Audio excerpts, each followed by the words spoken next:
السلام علیکم ورحمۃ اللہ وبرکاتہ۔ Class sixth subject social science. پیارے بچوں، ہم نے کل جو ٹاپک پڑھا ہے، آج ہم اس ٹاپک کے کوشچن کریں گے۔ جو ٹاپک آپ نے پڑھا ہے what, wire, how and when, جس ٹاپک کا نام ہے، آپ پیج نمبر 9 نکالیے۔ پیج نمبر 9 پہ جو ٹیکسٹول کوشچنز ہے، آج ہم اس ٹیکسچول کوشچنز کرتے ہیں اس لیسن کے۔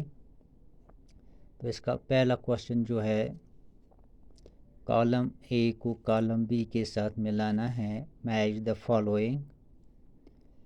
تو کالم اے میں پہلے پڑھوں گا۔ کالم اے میں کیا لکھا ہے؟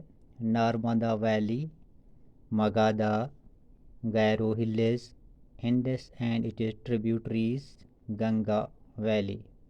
تو اسی طرح آپ کالم بی میں دیکھو، کالم بی میں لکھا ہے the first big kingdom, hunting and gathering, cities about 2500 years ago، early agriculture, the first cities.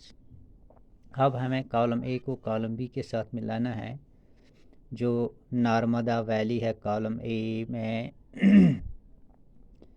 یہ اس کو ملانا ہے ہنٹنگ اینڈ گیدرنگ۔ یہ نارمدا ویلی جو تھی، یہ ہنٹنگ اینڈ گیدرنگ کے لیے یوز ہوتی تھی۔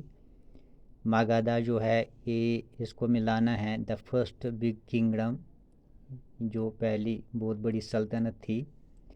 گیرو ہلز، جو پہاڑیاں تھیں، اس کو ملانا ہے ارلی ایگریکلچر، جہاں سے ایگریکلچر کی شروعات ہوتی ہے۔ Indus and its tributaries, the first cities. Ganga valley, cities about 2500 years ago۔ میں نے یہاں پہ ملا کے رکھا ہے ان کو، آپ بھی اسی طرح ان کو صحیح جوڑ دیں گے۔ اب کوشچن نمبر 2 دیکھو، list one major difference between مینuscripts اینڈ انسکرپشنس۔ تو آپ کو فرق بتانا ہے کہ مینuscripts اینڈ انسکرپشنس میں کیا فرق ہے۔ دیکھو پیارے بچوں، مینuscripts they are usually written on palm leaf or bark of a tree known as birch۔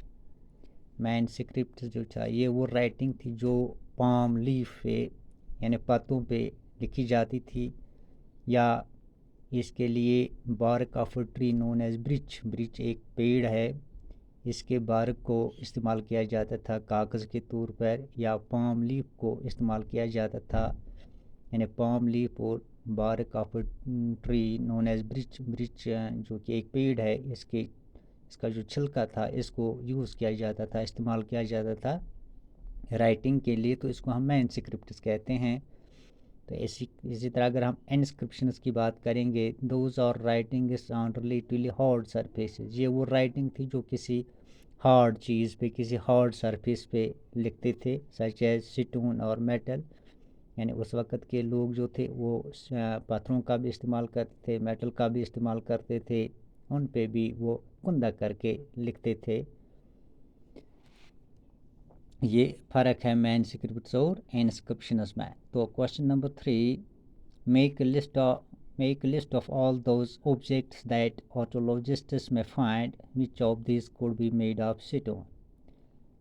یہاں پہ آپ کو وہ لسٹ بتانا ہے کہ کون کون سی چیزیں ہیں، کون کون سے آبجیکٹس ہیں جو آرچیولوجسٹس نے دریافت کیے ہیں۔ تو ان میں سے کون سے چیز ایسے تھے جو پتھروں کے بنے ہوئے تھے۔ آرچیولوجسٹس میں فائنڈ دا فالوئنگ آبجیکٹس، انہوں نے یہ چیزیں جو یہاں میں نے لکھی ہیں دریافت کیے: remains of buildings, paintings, tools, weapons, pots, pans, ornaments, coins and bones of animals, birds, fishes, etc۔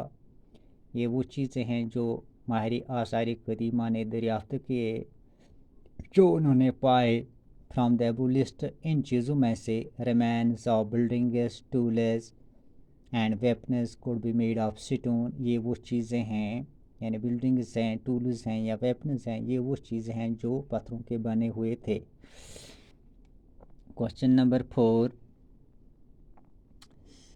Y do you think ordinary men and women did not generally keep records of what they did? یعنی جو عام لوگ تھے، چاہے وہ مرد تھے یا عورتیں تھیں، وہ اپنا ریکارڈ کیوں نہیں رکھا کرتے تھے؟ اس کی کیا وجہ تھی کہ وہ اپنا ریکارڈ نہیں رکھتے تھے جو کچھ وہ کرتے تھے؟ Because ordinary men and women such as hunters, fishing folk, gatherers etcetera were illiterates, یہ وہ لوگ تھے جو ان پڑھ تھے۔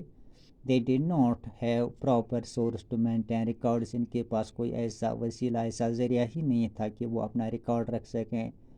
دے always remains busy in search of food and could not spare time, یہ لوگ اکثر غذا کی تلاش میں رہتے تھے اور ان کے پاس اتنا وقت ہی نہیں تھا۔ They could not spare time to keep records what they did, تاکہ وہ اپنا ریکارڈ رکھ سکیں۔ Question number 5، describe at least 2 ways in which you think the lives of kings would have been different from those of farmers۔ یعنی ہمیں فرق بتانا ہے کہ اس وقت کے جو کنگز تھے یعنی بادشاہ لوگ تھے اور جو فارمرز تھے وہ جو زندگی گزار رہے تھے تو ان میں کون سا بہت بڑا فرق تھا۔ کنگز کی بات اگر ہم کریں گے، دے لیوڈ لیکسریز لائف، وہ عشرت کی زندگی گزارتے تھے۔ They kept the records of their battles and other activities, وہ اپنا ریکارڈ رکھا کرتے تھے، اگر وہ کوئی بیٹل کرتے تھے، کوئی جنگ کرتے تھے، کوئی وار کرتے تھے یا کوئی اور ایکٹیویٹی کرتے تھے، وہ اس کا ریکارڈ رکھا کرتے تھے۔ دے وور میگنیفیشنٹ کلوتھس، وہ قیمتی کپڑے پہنا کرتے تھے۔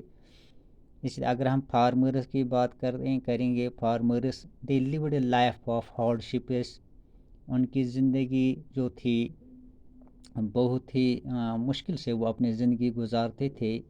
They remained busy in arrangement of food and could not spare time for other things, وہ غذا کی تلاش میں رہتے تھے، وہ ہمیشہ بہت ہی مشکلات کا سامنا کرتے تھے۔ دے وور آرڈنری کلوتھس، وہ عام رسمی کپڑے پہنا کرتے تھے، وہ زیادہ قیمتی کپڑے نہیں پہن سکتے تھے۔ یہ فرق تھا اس وقت کے بادشاہ اور فارمرز میں۔ تو پیارے بچوں، یہ 5 کوشچن آج ہم نے کیے ہیں، تو مجھے امید ہے کہ آپ ان کوشچنوں کو اپنی نوٹ بک پہ لکھیں گے اور یاد کریں گے۔ خدا حافظ۔